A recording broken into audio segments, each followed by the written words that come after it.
Da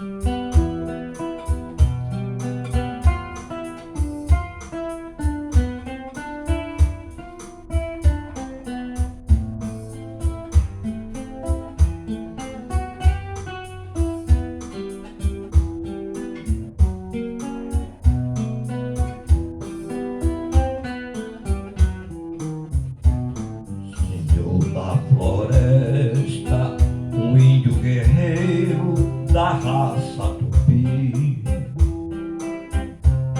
vivia pescando sentado na margem do rio Chuí. Seus olhos rasgados, no entanto, fitavam ao longe uma taba na qual habitava a filha formosa que o moro deixava. Um dia encontraram senhor da floresta no rio Chuí,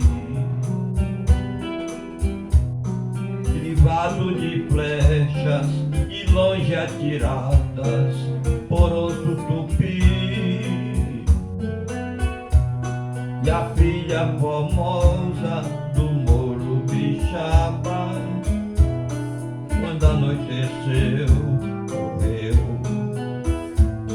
subindo a montanha, no fundo do abismo, desapareceu.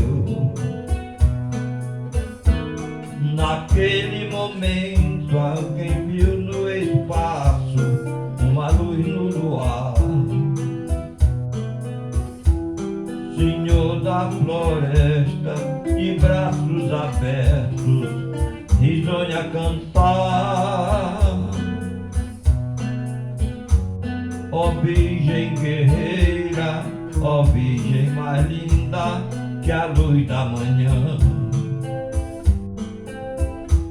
iremos agora unir nossas almas aos pés do Tupã.